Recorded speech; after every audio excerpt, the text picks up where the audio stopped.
Hello friends, welcome back to my YouTube channel. आज class 4 है जिसमें हम लोग चैप्टर 4 के बारे में पढ़ने वाले हैं, जैन धर्म के बारे में पढ़ने वाले हैं।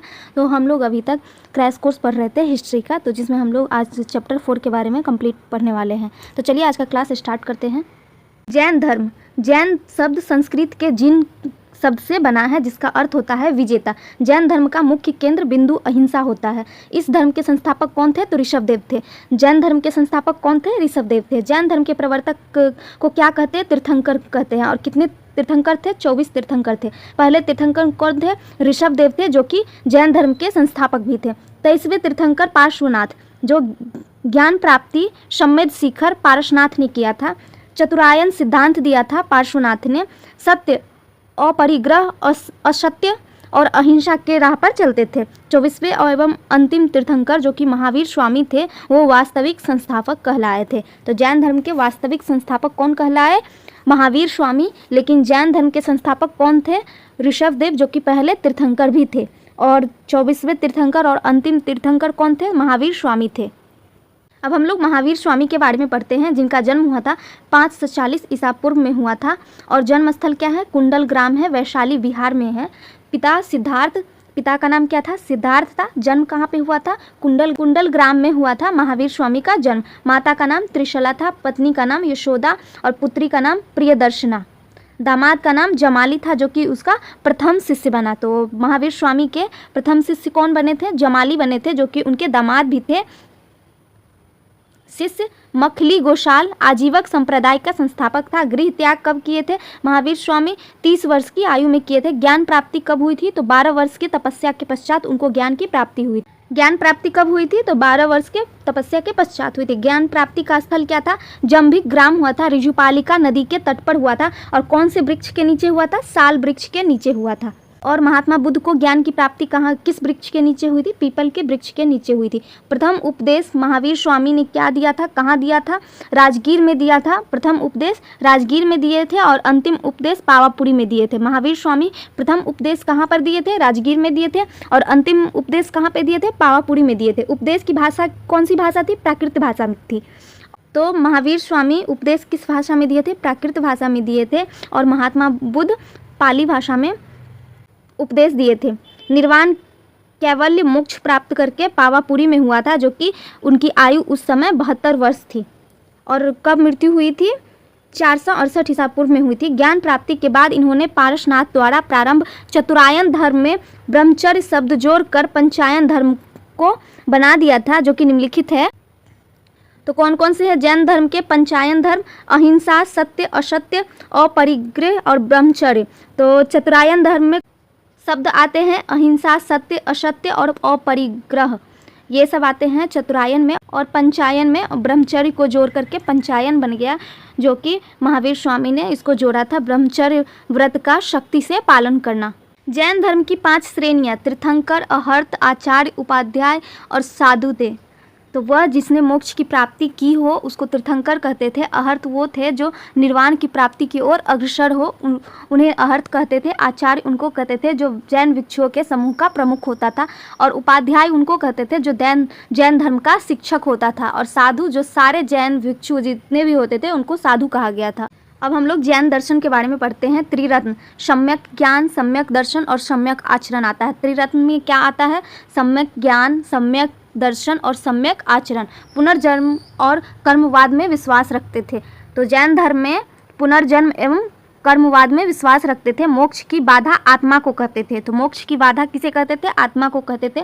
संसार की वास्तविकता को स्वीकार किया था। ईश्वर की स्वीकृति नहीं हुई थी। तो जैन धर्म में ईश्वर को स्वीकृति नहीं मिली थी, ईश्वर को नहीं माना गया था। युद्ध और कृषि दोनों वर्जित थे, क्योंकि दोनों में जीवों के प्रति हिंसा होती थी। तो ये हिंसा के खिलाफ थे, इसलिए जैन धर्म में हिंसा नहीं होती थी। युद्ध और कृषि दोनों नहीं किया जाता था। अब हम लोग जैन साहित्य के बारे में पढ़ते हैं। जैन साहित्य को आगम सिद्धांत कहा जाता है। इसमें 12 अंग, 12 उपांग और 10 प्रकीर्णन, 6 छेद सूत्र, 4 मूल सूत्र, 2 चूलिका सूत्र, नदी सूत्र एवं अनुयोग द्वार थे। कल्पसूत्र जो संस्कृति है भद्रबाहु ने लिखी है। भगवती सूत्र महावीर के जीवन पर प्रकाश 16 महाजनपदों का उल्लेख किया गया है। भगवती सूत्र में क्या किया गया है, महावीर के जीवन पर प्रकाश दिया गया है जिसमें 16 महाजनपद थे उस पर उल्लेख किया गया है। आचरांक सूत्र जैन भिक्षुओं के आचार व नियमों का उल्लेख किया गया है। आचरांक सूत्र में क्या किया गया है, जैन भिक्षुओं के आचार एवं नियमों का उल्लेख किया गया। अब प्रमुख जैन संगीतियाँ जो हुई थी उनके बारे में पढ़ते हैं। प्रथम जैन संगीतियाँ कहाँ पे हुई है, पाटलिपुत्र में हुई थी है, जो कि बिहार के पाटलिपुत्र स्थल में हुई है, जिसके अध्यक्ष कौन थे, स्थूलभद्र थे। और ये कब हुई थी, 300 ईसा पूर्व से 298 ईसा पूर्व तक हुई थी। इसका परिणाम क्या हुआ, जैन संप्रदाय 2 भाग में विभाजित हो गए, दिगंबर और श्वेतांबर, जो 12 अंगों का रचना किए हैं। और द्वितीय जैन संगीति में वल्लभी में हुई थी, जो कि गुजरात में पड़ता है। और किसने करवाया था, देवार्धी क्षमाश्रमण श्वेतांबर आचार्य थे, जो कि श्वेतांबर मानते थे। श्वेतांबर वे थे जो श्वेत वस्त्र को पहनना स्वीकार किए थे, और दिगंबर वो होते थे जो वस्त्र नहीं पहनते थे। ये कब हुआ था, 512 ईसा पूर्व में हुआ था। और बिखरे ग्रंथों का संकलन किया गया था इसमें, और इसमें 12 उपांगों की रचना हुई थी। द्वितीय जैन संगीति में 12 उपांगों की रचना की गई और बिखरे ग्रंथ थे उसका संकलन किया गया था। कब हुआ था, 512 ईसा हुआ था। कहाँ पे हुआ था, तो वल्लभी में किया गया था, जो कि गुजरात में पड़ता है। अब हम लोग श्वेतांबर एवं दिगंबर में अंतर देखते हैं। श्वेतांबर इसे स्थूलभद्र ने प्रारंभ किया था। श्वेतांबर को किसने प्रारंभ किया था, स्थूलभद्र ने किया था। और दिगंबर को भद्रबाहु ने प्रारंभ किया था। ये श्वेत वस्त्र पहनते थे। श्वेतांबर श्वेत वस्त्र पहनते थे और दिगंबर निर्वस्त्र रहते थे। और श्वेतांबर महिलाओं को मोक्ष मिला सकता था और दिगंबर में महिलाओं को मोक्ष नहीं मिल सकता है। इसके अनुसार महावीर स्वामी विवाहित थे।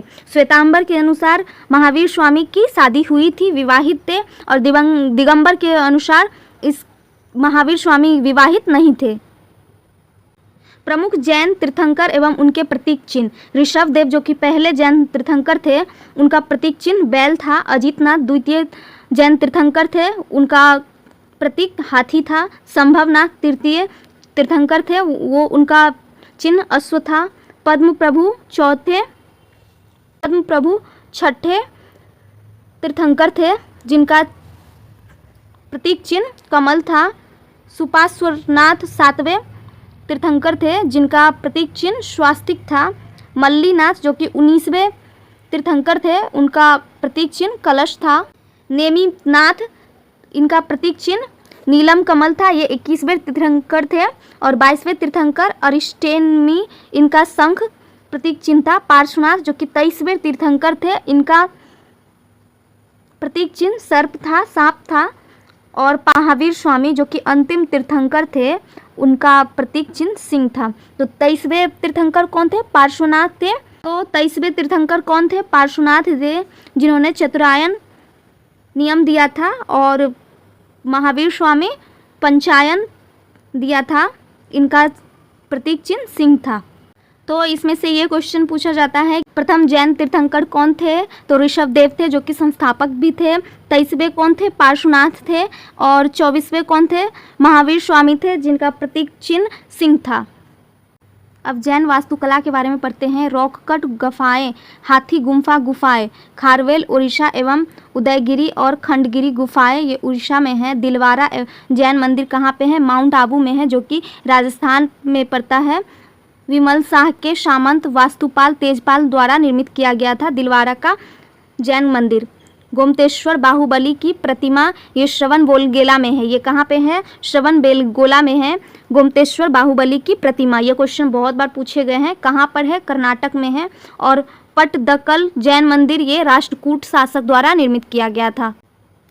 महत्वपूर्ण तथ्य है, जैन भिक्षु के निवास को वसदे कहते हैं। अनुव्रत सिद्धांत जैन धर्म गृहस्थों के लिए किया गया था। साम्यवाद, अनेकांतवाद, सप्तभृंगी ज्ञान, जीन, निग्रोध, तीर्थंकर, कैवल्य सभी का संबंध जैन धर्म से है। महावीर के समकालीन शासक कौन थे, तो बिंबिसार, चंद्रप्रद्योत, अजातशत्रु, दधिवाहन और चेटक थे। तो ये क्वेश्चन पूछा जाता है, महावीर के समकालीन शासक कौन कौन थे, तो बिंबिसार थे, चंद्रप्रद्योत थे, अजातशत्रु भी महावीर के समकालीन थे और चेटक महावीर के समकालीन शासक थे। जैन धर्म मानने वाला प्रमुख राजा कौन थे, अजातशत्रु थे। उदयीन थे, वादराज थे, चंद्रगुप्त मौर्य थे, खारवेल थे, राष्ट्रकूट अमोघ वर्ष चंदेल शासक थे। अंतिम राजकीय संरक्षण क्या गुजरात के चालुक्य वंश के राजाओं ने किया था।